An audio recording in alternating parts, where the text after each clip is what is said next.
ضيقة ويقاتل من أجل الحصول على الهدف الأول. جميلة من جانب كريم ورونالدو،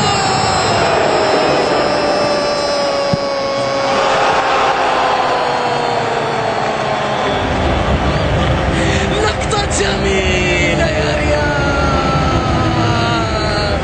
عطاير رونالدو والهدف في قدم بيل. هدف أول لريال مدريد، هدف أول للفريق الملكي.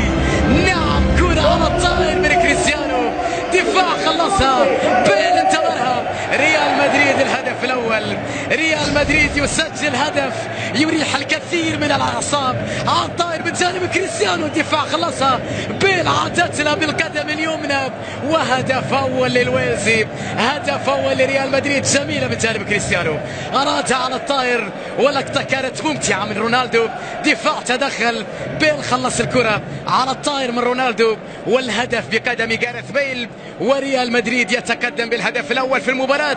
وبيل يشير ويحتفل بطريقة يضع من خلالها يديه على أذنيه من أجل أن لا يستمع إلى مزيد من صافرات الاستهجان. شجعوني فأنا بشر ولست آلة.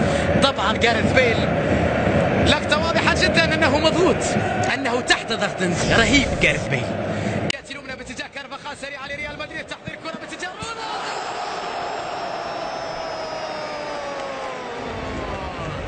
هدف ثاني للريال. الجماهير تنتظر هدف رونالدو، وكرة جميلة من كارفاخال، هدف ثاني لريال مدريد. أعتقد أنه يسجل باسم جاريث بيل. رونالدو يسدد كرة تلمس جاريث بيل، والهدف بالفعل باسم الويلزي الذي يسجل الثنائية في مباراة اليوم. كارفاخال تحرك جميل، كارفاخال لكريستيانو، وبعد ذلك الكرة في شباك ليفانتي.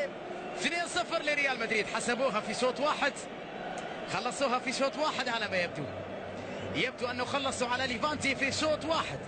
كرة لمست جاريث بيل، والهدف سجل باسم جاريث بيل رغم أن الكرة التسديدة جاءت من رونالدو. من كان وراء الهدف؟ الكل كان يتحدث ويشاهد رونالدو.